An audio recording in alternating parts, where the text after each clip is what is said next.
Merci. Alors, si vous voulez, debout, on va aller avec ça.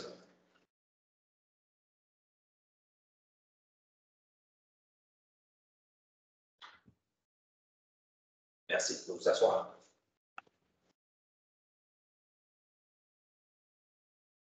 Alors, bienvenue à la séance de conseil du 27 septembre, l'avant-dernière séance avec le conseil actuel.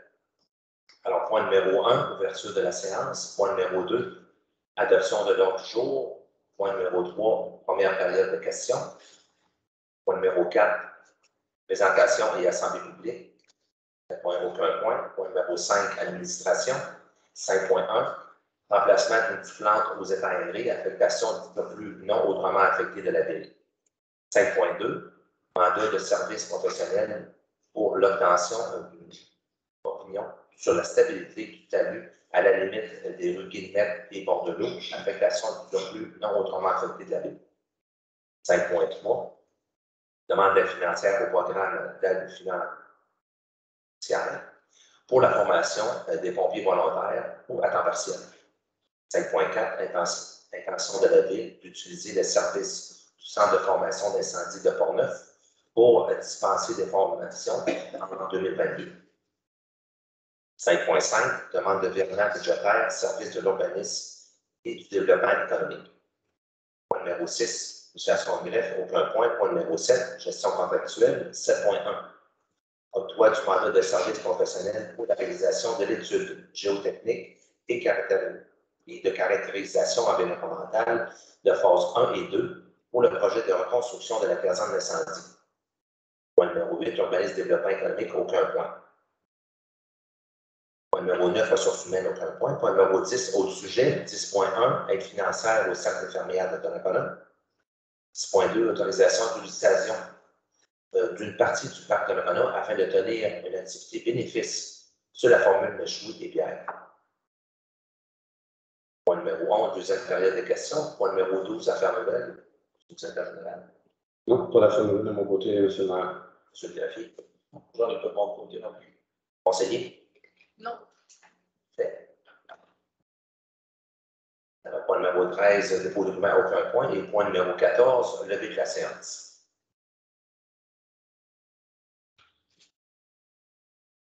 Alors, point numéro 1, ouverture de la séance, un proposeur. Je propose.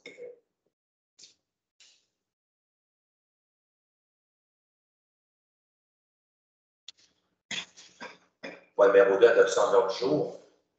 Je propose.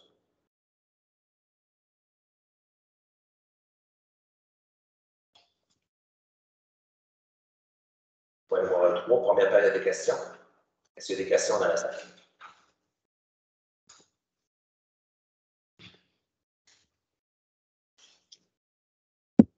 Bonsoir, mon nom c'est Jean-Guy Barbeau. Vous connaissez tous. Ma première question, une élection municipale, il y a un budget pour ça.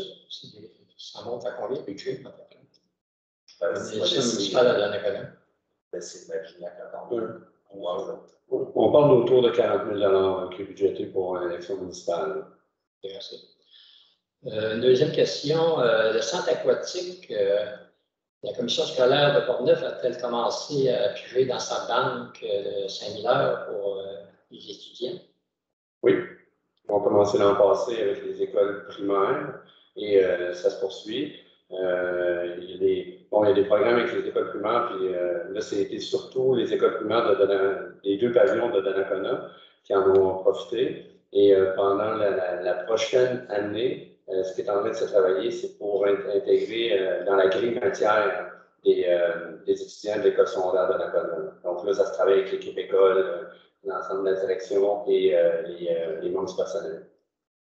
Le centre aquatique, en fin de compte, en ce moment, la possibilité de grille horaire, les plages horaires disponibles versus les plages horaires qui sont comblées, c'est quoi le pourcentage?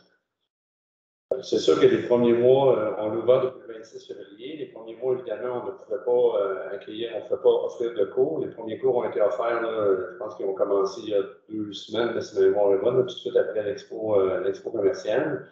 Et on a des statistiques sur la fréquentation dans les premiers mois, malgré le fait qu'il n'y avait pas de cours, il y avait des bains libres. Donc, on avait quand même des pourcentages d'utilisation qui étaient sur les plages horaires avec la limite du nombre de personnes, parce qu'il faut comprendre, c'est dans le contexte pandémique qu'on est, on a une limite de personnes qu'on peut accueillir. On ne peut pas accueillir 100 baigneurs à l'intérieur des bassins. Et là, depuis le début des cours, les cours sont remplis. La problématique qu'on a actuellement, c'est on a certains cours qui n'ont plus débuté en raison de disponibilité des moniteurs.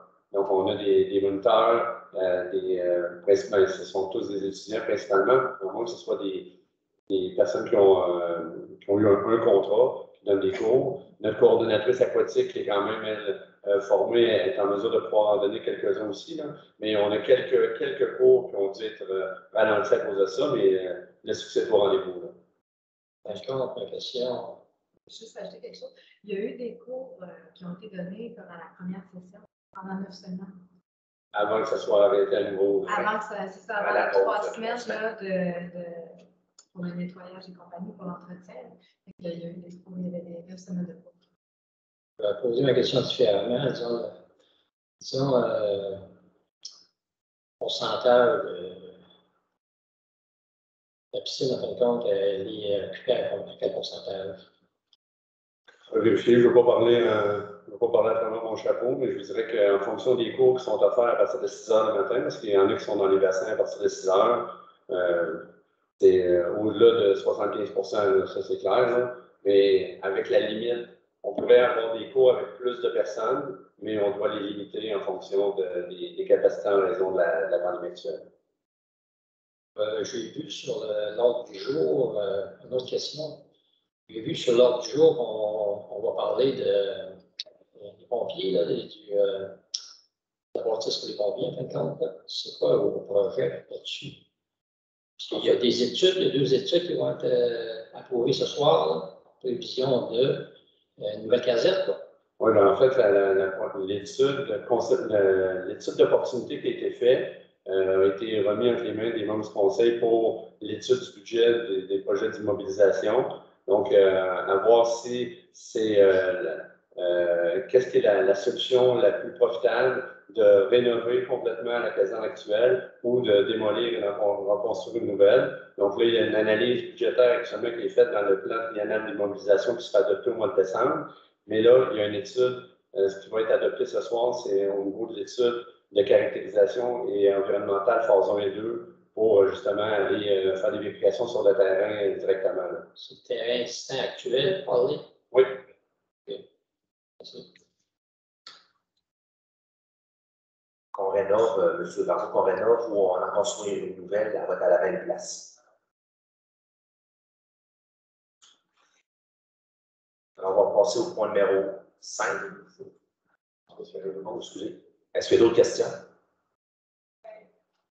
Avancez-vous au micro, présentez-vous, puis dites votre question ou une question, puis parce que c'est enregistré, ça fait qu'on faut savoir.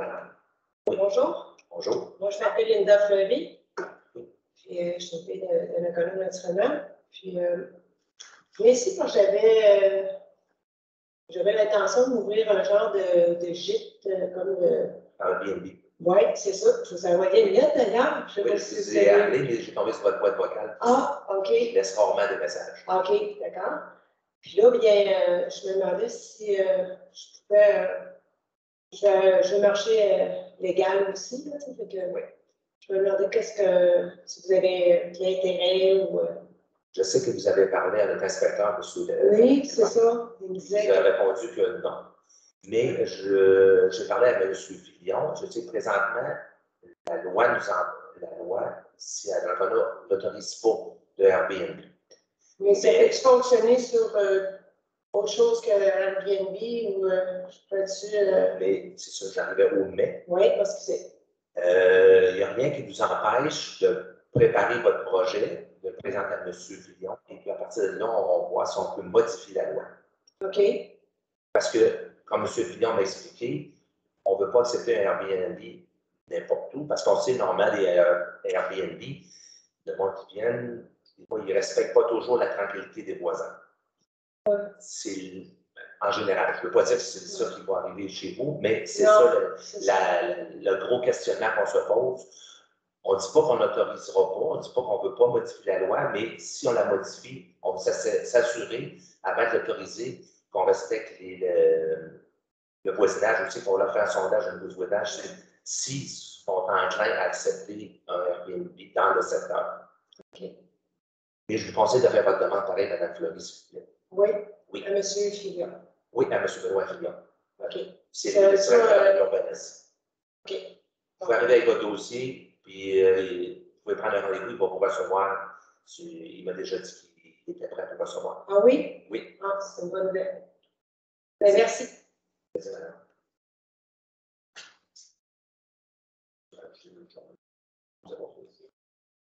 D'autres questions? On peut continuer. Alors, on va passer au point numéro 5, administration 5.1. Remplacement de plantes aux étangs aérés, affectation du surplus non autrement affecté de la ville. Alors, considérant qu'une plante dans un étang aéré de la ville et la problématique des odeurs liées au manque d'eau et ainsi au manque d'aération, considérant que la décision du conseil municipal de remplacer cette plante aux étangs aérés, considérant que les factures des différents fournisseurs pour la réalisation de ce projet, dont le coût total s'élève à 34 317 $, incluant les taxes nettes. Considérant que cette dépense n'était pas prévue au budget de 2021 et qu'il s'avère donc nécessaire d'effectuer cette dernière au surplus non autrement affecté. La résolution est d'autoriser le paiement des factures de différents fournisseurs du montant de 34 317 $, incluant les taxes nettes, pour le remplacement de la soutenance aux étangs aérés, et d'autoriser cette dépense à même le surplus non autrement affecté de la ville. Ça me propose. Je propose. C'est pas juste. C'est avec son compte. Maintenant, 5.2. Mandat de service professionnel pour l'obtention d'une opinion sur la stabilité du talus, à la limite des rues Guillemette et Bordelot, affectation du surplus non autrement affecté de la ville.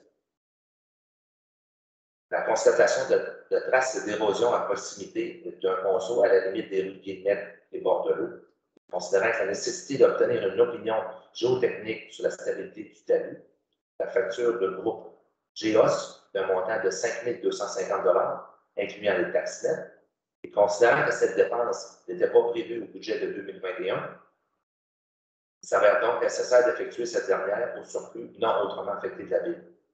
La résolution est d'autoriser le paiement de la facture du groupe GEOS d'un montant de 5 250 $, incluant les taxes nettes, pour un montant, pour un mandat de service professionnel pour l'option d'une opinion sur la stabilité du talus à la limite des rues Guillemette et Bordelot, et d'autoriser cette dépense à même le surplus non autrement affecté de la ville. Un proposeur. Je propose. C'est avec son compte.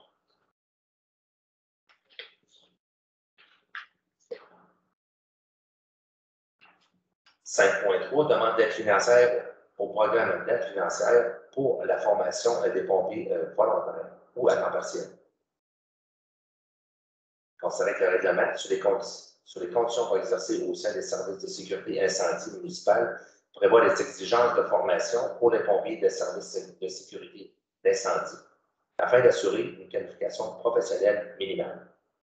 Considérant que ce règlement s'inscrit dans une volonté de garantir aux municipalités la formation d'équipes de pompiers possédant les compétences et les habilités nécessaires pour intervenir efficacement en situation d'urgence. Considérant que ce programme a pour objectif principal d'apporter aux organisations municipales une aide financière leur permettant de disposer d'un nombre suffisant de pompiers qualifiés pour agir efficacement et de manière sécuritaire en situation d'urgence. Considérant que la ville de Donnacona ne prévoit la formation d'aucun pompier pour le programme Pompier 1 et d'aucun pompier pour le programme Pompier 2, et il prévoit d'autres formations au cours de la prochaine année pour répondre efficacement et de manière sécuritaire à des situations d'urgence sur son territoire. La résolution est de présenter une demande d'aide financière pour la formation de ces pompiers dans le cadre d'un programme d'aide financière pour la formation de pompiers volontaires ou temps partiel, au ministère de la Sécurité publique et de transmettre cette demande à la MRC de Pont-Neuf. Ça, c'est une demande qui est visible à tous les années. Oui, une demande qui est récurrente à tous les mois de septembre-octobre. On transmet le tout à la MRC et la MRC fait la demande de financement pour l'ensemble des municipalités. Proposeur. Je propose. Est-ce qu'il y en a qui sont contre?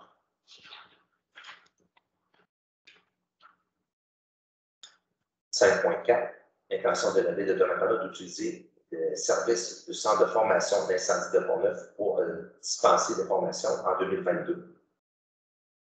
Considérant que le règlement sur les conditions pour exercer au sein du service de sécurité d'incendie municipal prévoit des exigences de formation pour les pompiers des services d'incendie afin d'assurer les qualifications professionnelles requises. Considérant que le Centre de formation d'incendie de Pont-Neuf est le gestionnaire de formation pour le territoire de la MRC de Pont-Neuf, et ce depuis le 30 juin 2016.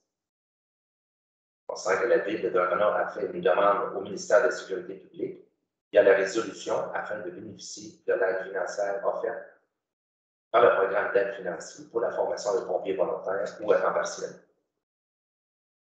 La résolution que la Ville de Donnacona confirme qu'elle a l'intention d'utiliser les services du Centre de formation incendie de Pont-Neuf afin de dispenser les formations suivantes en 2022.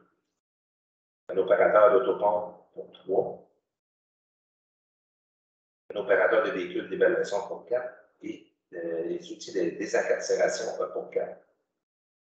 Copie de la présente résolution doit être transmise au CFIP ainsi qu'à la MRC de Pont-Neuf. C'est un proposant. Je propose.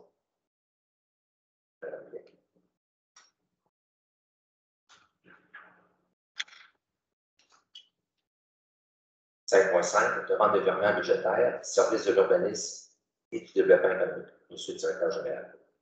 Merci, M. le maire. Donc, considérant la demande du virement budgétaire qui est faite par le service de l'urbanisme et du développement économique dans le cadre du projet Promenade Fleuve, donc projet qui est avec l'ensemble des municipalités riveraines de la MRC de Port-Neuf, un projet qui était voué être budgété, entre autres, une partie budgétée en 2022, mais il y a la première portion est chapeautée par la MRC et la MRC nous demande tout de suite aux municipalités de verser la somme dès le mois de septembre. Donc, c'est une somme qui va être versée maintenant, mais qu'on n'aura pas versée en 2022. Donc, c'est un montant de 15 000 $. Et pour ce faire, on va récupérer une somme avec les économies qu'on a pu générer avec la réfection de l'avenue Sainte-Anne et la Motte. Donc, c'est un virement budgétaire qui est fait entre ces deux postes budgétaires-là de 15 000 $.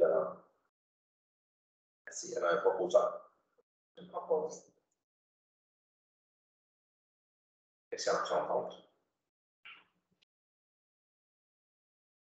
C'est le point numéro 7, gestion de mois actuelle. 7.1, octroi du montant de services professionnels pour la réalisation de l'étude géotechnique et la caractérisation environnementale pour la phase 1 et 2 pour le projet de reconstruction de la caserne incendie.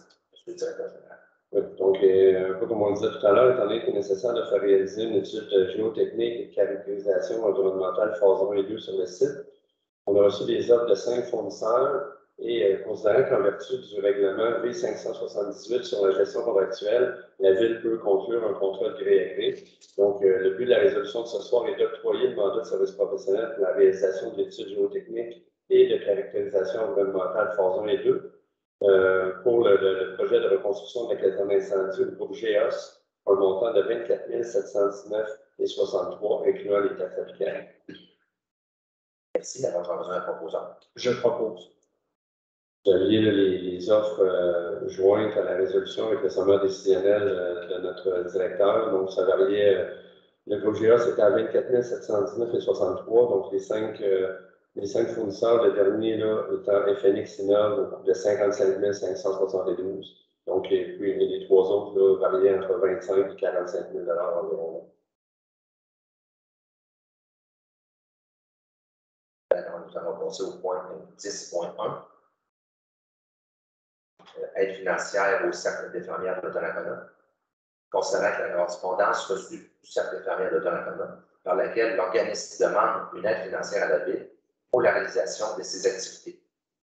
Concernant que le Conseil municipal juge approprié de verser une telle aide financière, La résolution est de verser une aide financière de 375 $ au Cercle des fermières de Donnacona pour la réalisation de ses activités de 2021 à 2022 et d'autoriser 375 $ à même poste budgétaire. Je continue le proposeur. Je propose. Ça a son compte.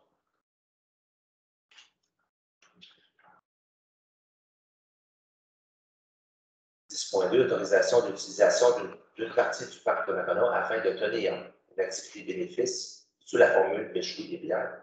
Alors, considérant la correspondance reçue de représentants de la brasserie La Fosse et de la boucherie Godin, par laquelle ces derniers demandent l'autorisation de la Ville afin d'utiliser une partie du parc de Donnacona pour la réalisation de leur activité bénéfice sous la formule méchoui et bière.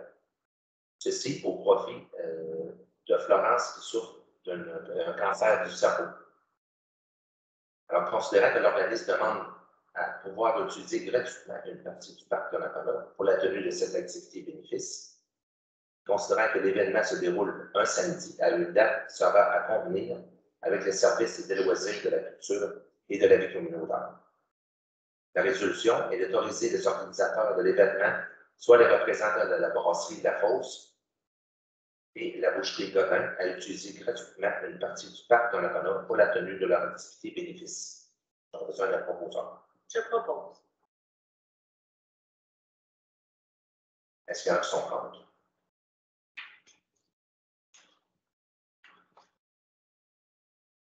Point numéro 11, deuxième période de questions.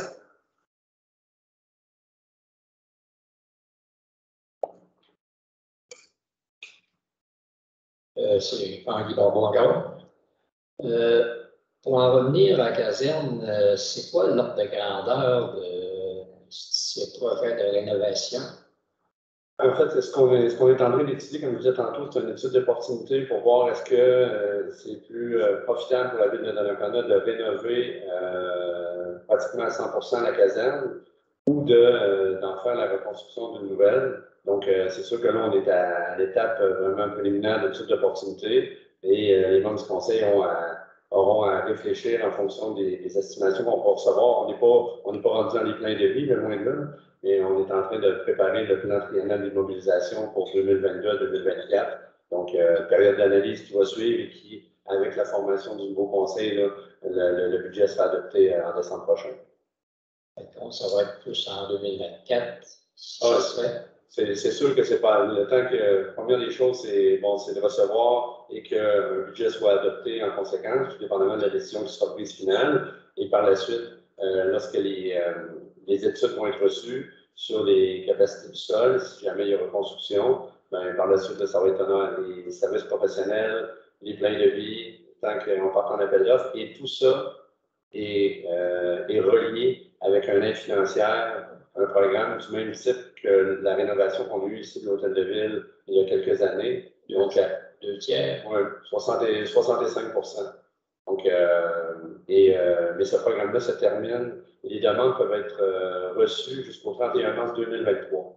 Donc, les travaux n'ont pas être terminés pour le 31 mars 2023, mais la demande doit avoir été envoyée avant le 31 mars 2023. Donc, si tout va comme on a les intrants, comme on dit, on a les informations, donc on peut faire la demande au courant de la fin du printemps, début de l'été 2022, mais après ça, on va être en attente de la réponse. Quand vous faites une demande, le délai d'attente, c'est combien? C'est difficile à répondre. Ça dépend des différentes périodes. Il y a des programmes dans lesquels on peut avoir une réponse à l'intérieur de 2 mois. Des programmes, des fois, ça peut être à l'intérieur d'1 an. Donc, mais ce qu'on sait, c'est que pour être admissible, il faut que notre cahier de candidature soit déposé avant le 31 mars 2023. Okay. Dans le rôle triennal d'immobilisation, j'ai revu, j'ai vu 5 millions pour un réservoir sur la rue Sainte-Anne. C'est-tu relié ça au décanteur que vous voulez agrandir? Les débordements? Oui, ça fait partie du plan de gestion de débordement. Donc, dans l'échéancier qu'on a sur environ 10 ans, le premier plan, bon, déjà, les travaux de Sainte-Anne-la-Motte en faisaient partie, donc pour séparer les réseaux. Et ce qui est prévu, c'est que le projet de construction d'un réservoir souterrain, en fait, il y en dans le calendrier, il y en a deux importants. Celui-là, la rue Saint-Anne, et déjà on va dire les branchements.